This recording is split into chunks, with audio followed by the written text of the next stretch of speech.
kind of what issues, right, people have in terms of getting started, in terms of sustaining, um, work in systems thinking in your context. What can go wrong? Um, but I think we can continue with where we are. Kim, if you want to go ahead and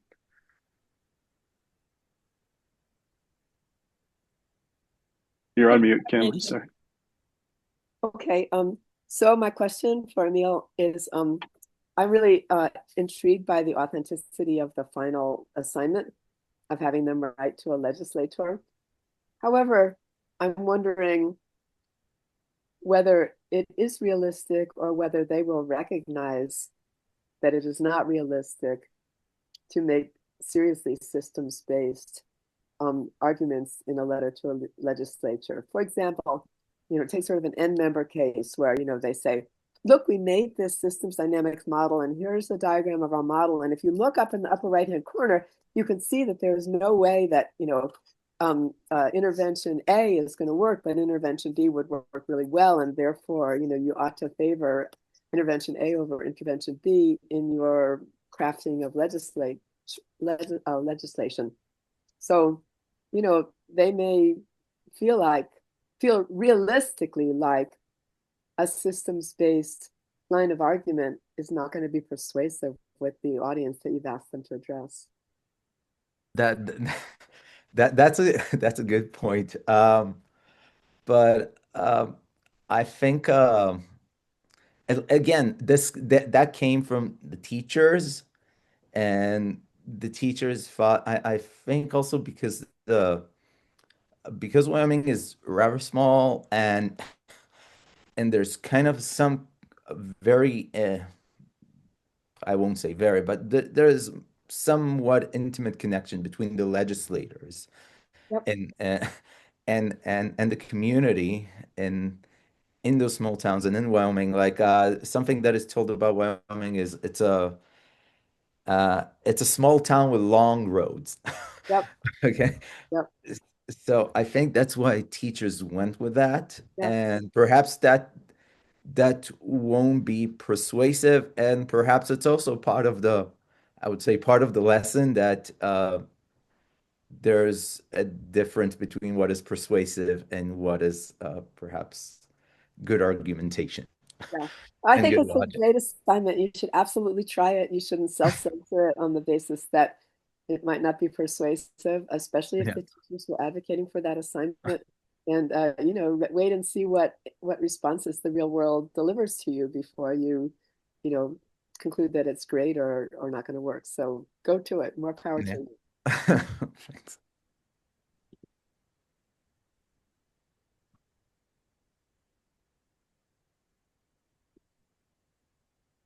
So we'd like to open the conversation up to everyone in terms of kind of why are you here?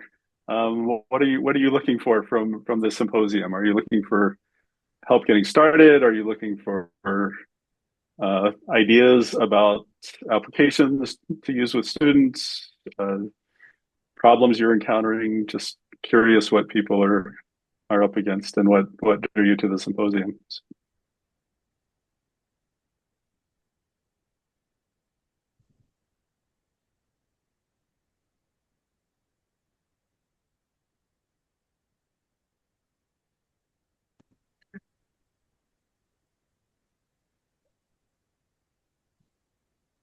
And I'm comfortable with silence, so I will. Me too. Maybe we can start sharing the Miro board if everyone is on the Miro board or not, and then we can start the discussion from there. I'm gonna put it on the chat again for those of you who are coming late.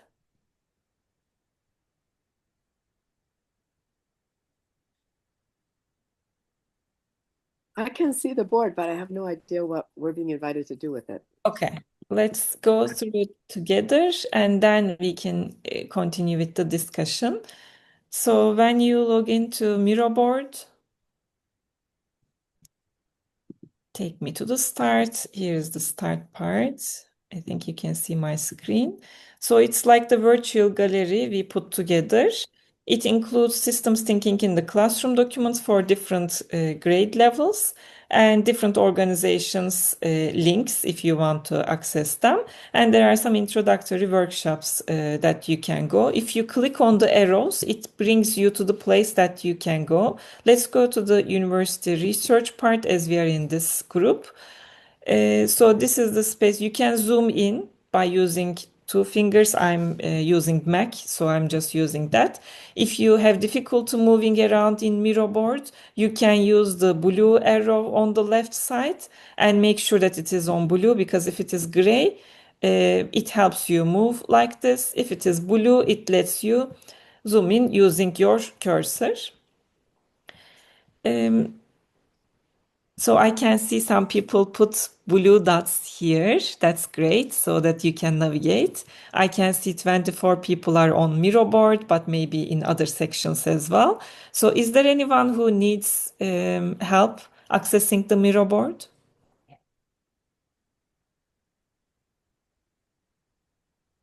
I guess not. And I can see some dots here. So we can answer, how do you engage with, you can just, when you go into different colors dots, and it means blue means I use it often, yellow means I find it difficult, and you can drag and drop it here. Perfect.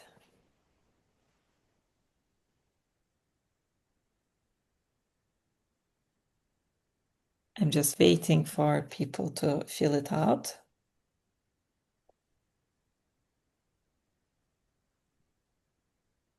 I use Miro board for my lessons and I love it. So let's see if everyone is here to see the. So I try to drag and it won't drag. Yes. So if on the left side, if this blue, if this arrow shows blue, you will be Yep. able to select it. So once you come to the part that I'm showing with my cursor, you can select the colors. And if you press on it, it will let you. Oops, it didn't let me. Yes, it will let you move it.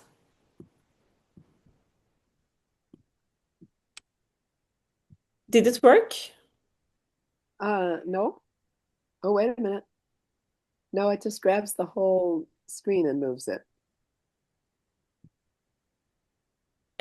You can try again, because sometimes we can leave the dot on the top so it lets you share the whole screen or move the whole screen.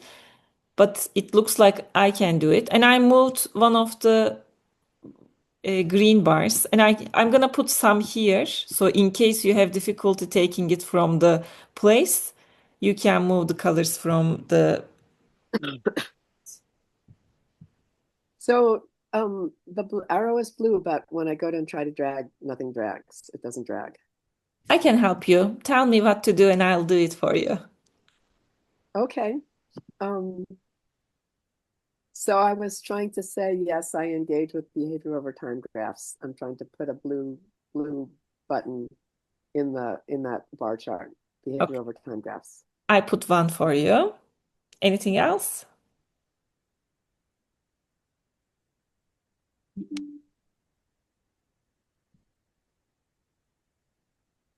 So do I have to log into Miro? Is that my problem? No, you don't have to. It's not doing its thing for me. If you So can sad. access, if you can see the mirror board, you should be able to do the things that the system lets you do it. Like if you, when you come onto these colors, and if you can see the hand shape, then it says it is working. I'm finding it's easier to grab one Yeah, that's from it. below. Yeah. No, when I put the little hand symbol over a blue circle, what happens is oh, wait a minute, now it's doing it. Now it's doing it. What was happening before is that the entire page was moving. This is looking much better. Okay, I got it. I got one. Thank you very much. Okay, so as I said, the arrow on the left side that I show in the cursor right now should be blue. Otherwise, it's gonna move the whole screen.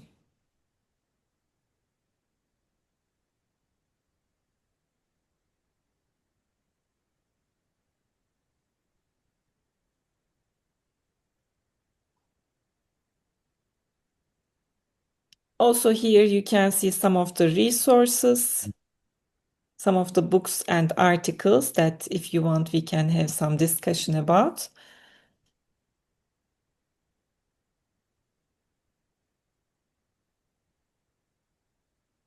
And some people find stock flow diagrams difficult, archetypes and stock flow computer simulation models difficult. Most easy found was the behavior over time graph, I guess.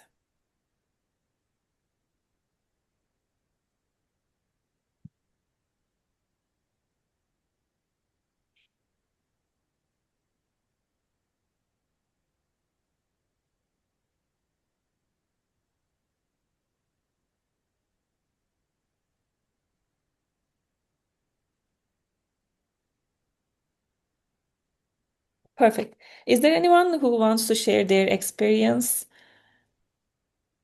using systems thinking at the university level with different tools?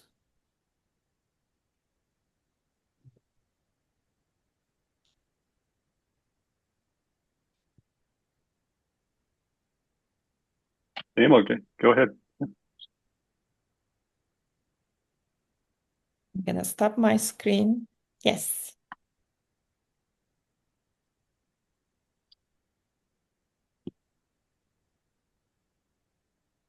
I can share if Yes, please, Emil. so at the university level, so my PhD student, we thought about how we can integrate systems thinking into or support biology, life science students in introductory courses that are not voting very well, to say the least. There's a 40% dropout rate from the introductory life science 1010 course, which is pretty basic, and the dropout rate is pretty high. So we reached out to the professors, and here we have an idea about systems thinking. And of course, the professors were like, "What? 2 weeks? You want 2 weeks out of my time? No way. Uh, I'm on a tight schedule." So we were like, "Okay, give us.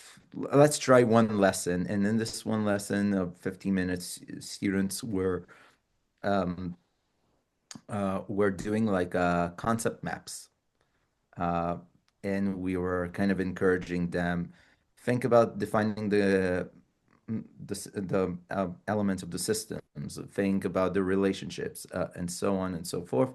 It was about the kind of in a concept map, putting the um, what the sickle cell anemia, like how it works from the molecular level. That might relate perhaps to the work of Alex and Tom, um, to show how it works from the molecular level to the organism level and back. So what we saw that we had a pre-post test and just one lesson really improved those, and we had also a control group. So we saw that that really improved students' reasoning about the what we call in biology the central dogma, right? And going from DNA to protein and then how it affects the full organism. So that was really promising. We saw that in the control group, they didn't do uh, half as well as the other students who had just this 50 minutes concept map kind of exercise that the professor was kind enough to give us this time. So that's an example to something we did with students at the college level. Um, I would be happy to hear perhaps others if they know how to convince professors to give you more than 50 minutes, uh, because that's the main challenge when we reach out to professors in the college and looking for opportunities to really integrate systems thinking at the college level. Thank you for sharing that. I have one thing to add here. So I had a project last year. Actually, it still continues, but we finished the implementation part. We are analyzing the data. So the project is about systems thinking implementation in climate change topics for pre-service science and math teachers. And what we did was we had like 12 hours implementation in different cities. So we had me and the other researcher, Burcu is here. So we traveled around Turkey, 7 different cities, and had to contact the universities, get permission from the faculty, get permission from the department, and then convince the students to attend the 12-hour, 2 days, 2 full days seminar. It was very stressful at the beginning. I was very stressed because even the permission process was too long. So I had to get permission from my university to get implemented, and then the university that we were going to be implementing, and then going back, like all those documents were coming back to us, and then convince the students to come and stay and learn about systems thinking for 2 full days, like 12 hours. Burcu can also share the experiences. So it was very challenging, and we had to contact them prior to travel to those cities. Had like mini Zoom sessions to convince why they should be learning about systems thinking, how helpful it is going to be for them. And thankfully, we reached out to 500 pre-service teachers. We were very convincing, I guess, in that sense. And then we had how can I say, like the sessions that we had throughout the country in online sessions for 8 weeks. They attended those 8 weeks seminars as well. But the travel part, getting permissions, and keeping the students in the classroom for 12 hours was very challenging and stressful. Thankfully, we are out in that sense, and we reached out to 500 students. Burcu, do you want to add anything to that part? Did I miss anything? No, it was really interesting for me also. And maybe I can add, I and also Gaia have a course, elective course also in our universities. The course is, the name of the course is Education Systems Thinking in Education, and we are teaching 14 week to the pre-service teachers. And at the end of the course, they design their own lesson plans with using system thinking tools. And I think it's also a good thing for us. Yes, I'm going to have a presentation, I think, in an hour about the course that I'm teaching.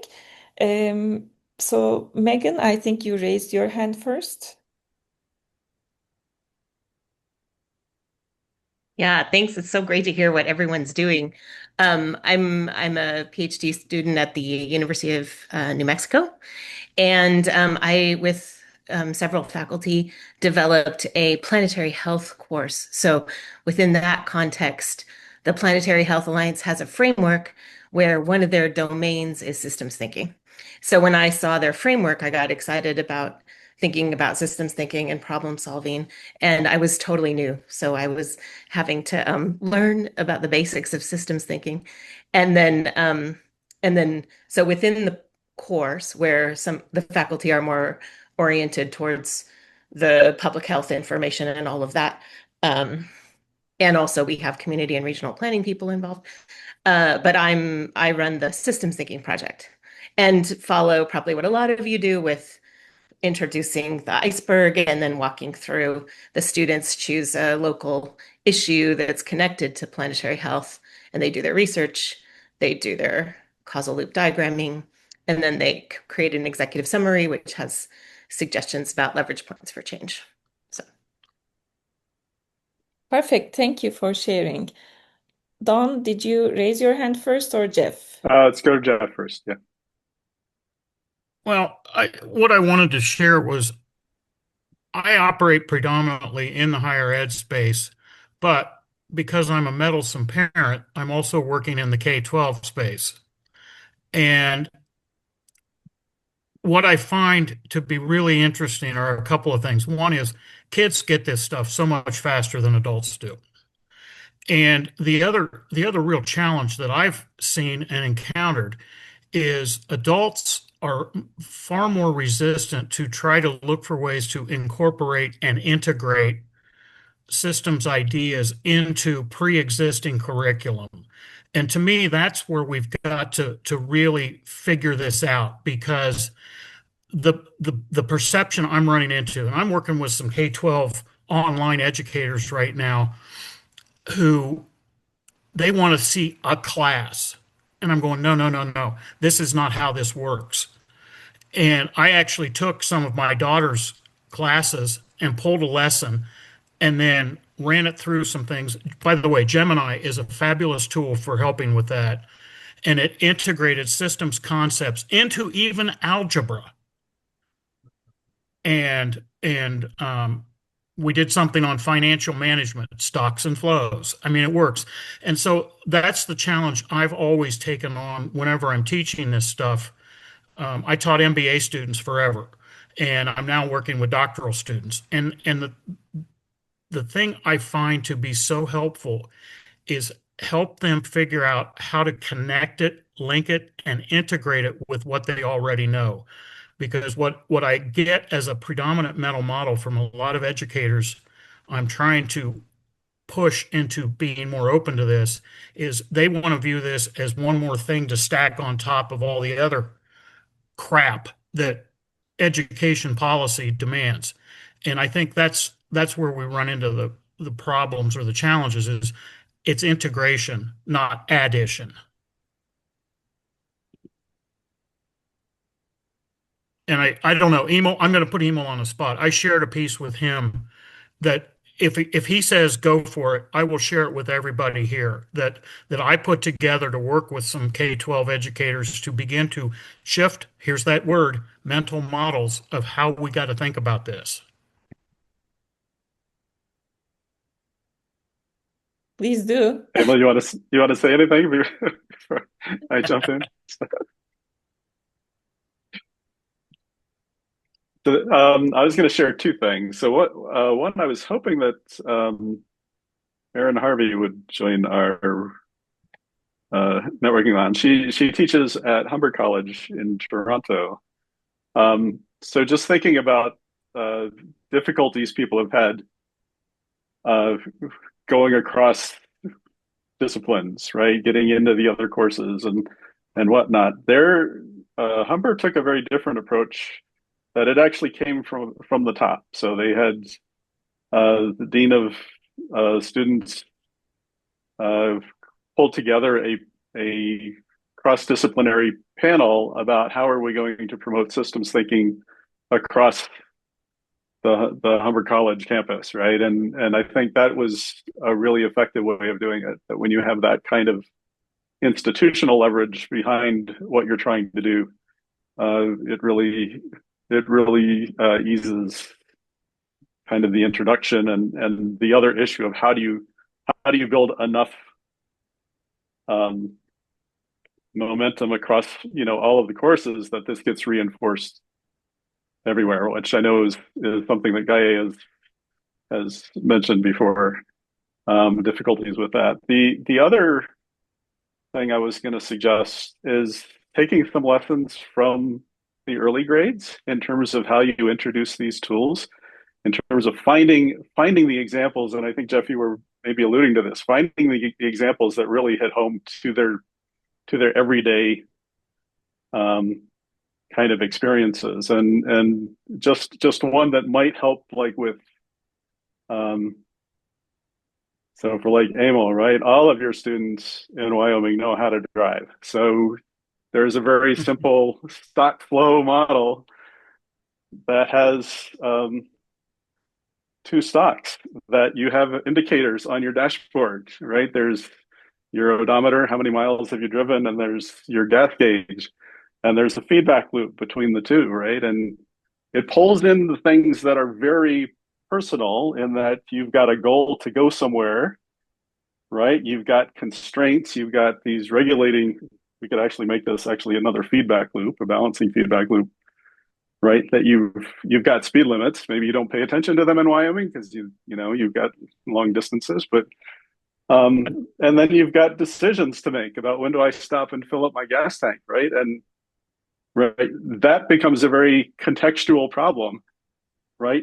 If you're in Laramie, you're fine letting your gas gauge go low because you know that you're going to find another gas station in the next corner or something. But you're driving from Laramie. So for everybody else, Laramie is on the southern edge of Wyoming. Driving up to Yellowstone in the far northwest corner, there are a lot of places where there are no gas stations, right? And so you have to think about kind of what is my tolerance, what is my risk tolerance for making this decision, and then that structure just translates over into so many other things, right? About how we make decisions, what accumulations we're paying attention to, where are those feedback loops. So again, just kind of an early grades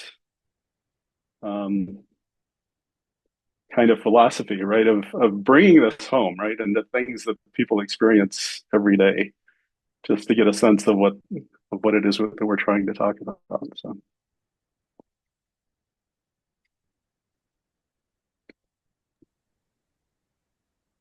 So end of lecture. Yes, apologies.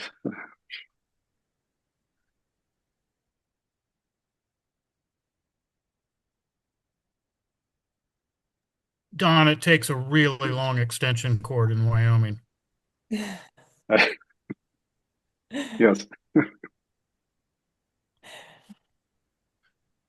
I don't know how to pronounce your name. Ride, right? Yeah, it's Friday. Ride? Yeah. So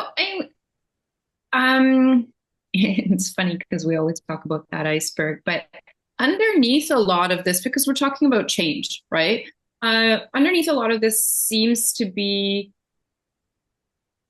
a feeling of what is the safety or the psychological safety that people are sensing with instructors or even with learners on the safety to try, the safety to fail, to try new things and new ways of thinking. Because if we're not cultivating an environment where that's supported, because this is where new thinking happens, then we're not really going to get there. We could say all we want, but if people don't actually trust that they can poke around and that moving out of that causal thinking, like this is the answer to this because this is the effect of this cause, and then there's only one right answer, moving out of that is what we kind of want to be doing. And there's no one perfect answer. And when you've been raised in a institution where there is a right answer, check, how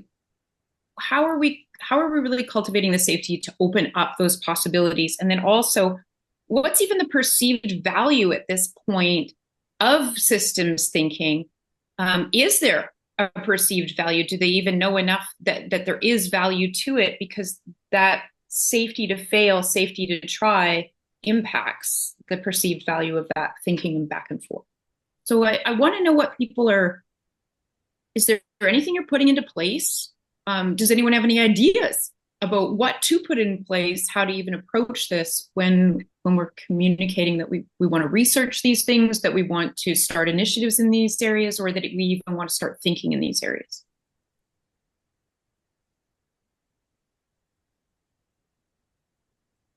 It's a great question. I want other people to share their thoughts.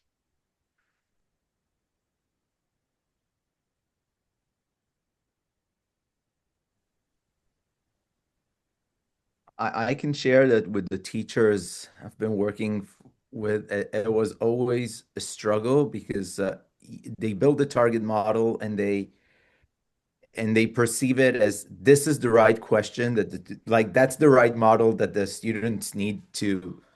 And I'm like, no way your students are going to get to this target model. Like it's not realistic to. And then one teacher asked, so why are we doing all that? And it's I can really relate to that, and something I did with the teachers are like based on their model, I kind of pruned it down. I entered some silly things or non-logical things or things that are just linear and something that might mimic or emulate students' possible models and say, what do we think about that? We like had a kind of a small discussion about that. Um, I don't know if that was good enough, but kind of teachers would agree, oh, that would be great. And and this is a step forward. It's not what we perhaps expected to have, but uh, it, it but I relate to the difficulty. But that was my response to the teacher, just to the teachers, like build those half-baked models and and and and kind of analyze them and see what they gain and what how the teachers can leverage uh, on those models to support their students. Yeah, I mean, I think it's really important that people see success stories, right? Of where has this approach really made a difference? So, um, from I don't know, maybe Emil's can say whether this is a effective model or not, but the introduction of wolves that he mentioned at the beginning of his uh, talk is Wyoming has this little corner that's a national park, Yellowstone, and I always think that there's quite a bit of tension between Yellowstone and sort of the conservation aspects of having a national park and the ranching and oil drilling and mining and so forth that's completely surrounds that. And um, but I look at the kind of the other benefits that came, right. So there were a lot of benefits to like restoring the streams, restoring the the water ecosystem because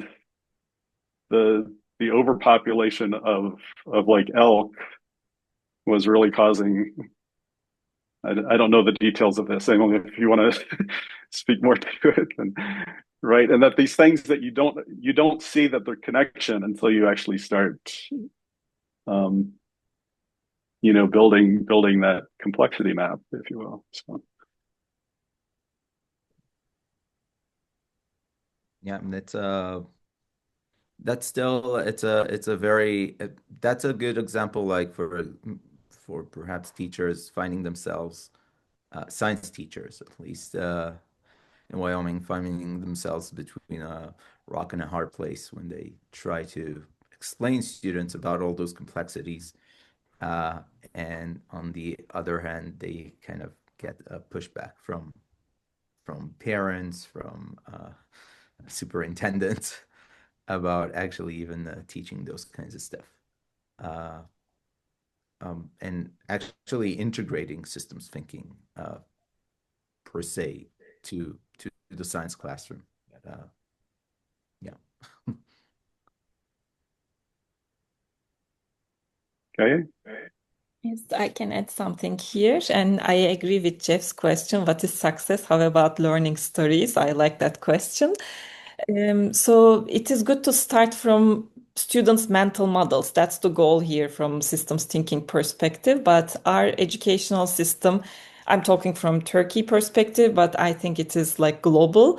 We want to see success stories and also we want to reach out to conclusions. And we have an objective that we want to teach in science education, for example. And we want students to achieve that as soon as possible within a limited time limit.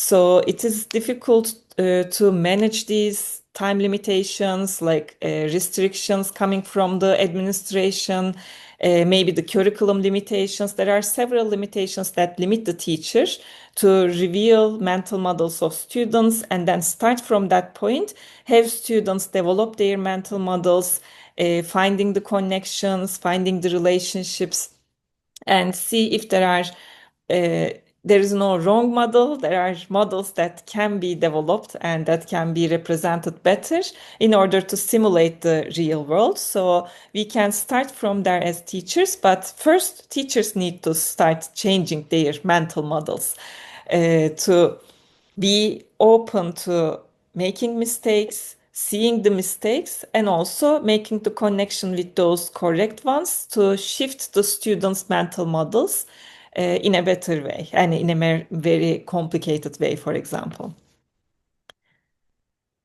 I think that could be a starting point. Which then means teacher preparation programs must shift. Yes, that's where I was coming there. So in Turkey, we have systems thinking in our new curriculum, which is a great thing. In 2024, the curriculum renewed and we included systems thinking in the curriculum. That could be a starting point because that's where the teachers are looking at. And then we also need to improve our teacher preparation programs, including systems thinking, maybe teaching them explicitly and also implicitly in different courses as well to integrate to different courses and also teaching maybe explicitly as well. So that requires a shift starting from teacher preparation programs, teacher professional developments, and curriculum changes. So it requires all the policy changes, I guess. I think that's all I want to add here.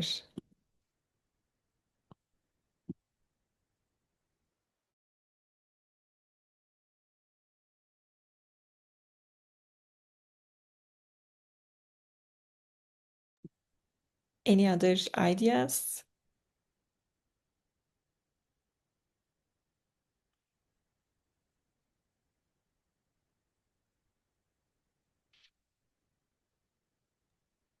I just to comment on the learning stories versus success stories. I really love that. And I was wondering even in Alex's research if there are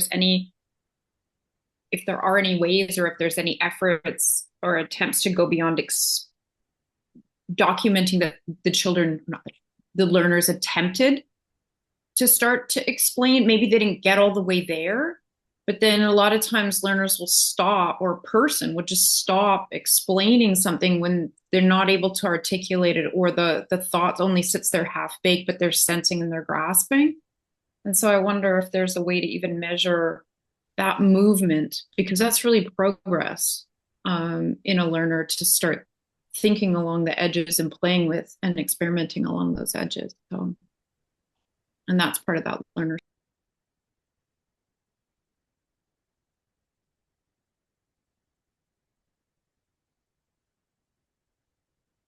I think assessing systems thinking is another challenge that we are facing. Yes, Jeff said the same thing. Would you like to say anything, Jeff, here? Well, what are we measuring? And what are we measuring for? At least, certainly here in the US, there's nothing on an ACT or SAT exam having to do with the arts or music or, one of my inspirational things that comes across in reels periodically is Dr. Kenneth Robinson. If any of you've seen any of his TED Talks, they are so profound and so good. And we've reduced much of these measurements to what I would call incredibly transactional numbers that will fit into a spreadsheet. Yet, if we're in education, we understand there's a whole lot of really interesting and cool stuff that goes on that we can't put in a spreadsheet. And so, what are we measuring? And in a lot of cases, it's measurement for the sake of politicians' egos more than it is anything having to do with learning. And I know this is a little philosophical and possibly esoteric, but I think it's an important conversation that we've got to have almost continually now on what are we trying to do here? Are we trying to produce factory workers, which is what the schools are modeled after? Or are we trying to produce thinkers? And in the piece that I shared a little bit further up the discussion board, all of that is in there because the school people I'm dealing with right now to try to get them beginning to nibble on systems thinking concepts, their questions to me were so right out of the factory. And that's, like I said, I think mental models is such a keystone to a whole lot of this. And I'll stop. I just have to reply. So I used to be an assessment director, Jeff, and for math, and I quit my job when I realized that we were actually throwing away all of the information. The only in our current testing regime, especially in the US, the only answers that count are those that get credit. And we pay no attention to what students are telling us and all of those answers that are not getting credit and what's wrong with our system. And that's really why I switched over to educational leadership in terms of how do we redesign the accountability system to actually listen to our students. And we're not doing that. So agreed. So. I agree, it's challenging. We have last 2 minutes. I want to show you the Miro board again because you can access the Miro board later. Under the part that I showed you, that shows how do we engage with different systems thinking tools. If you move down, it shows you share your resources part. So if you would like, you can use this sticky stack here. When you come on top of it and when you click, it turns into a hand shape so that you can move the sticky note here. If you want, you can share your resource, link, idea, question with everyone in this space. So we can use this space to interact afterwards. If you want, you can put your contact information as well. And we have last minute. Any last comments, suggestions?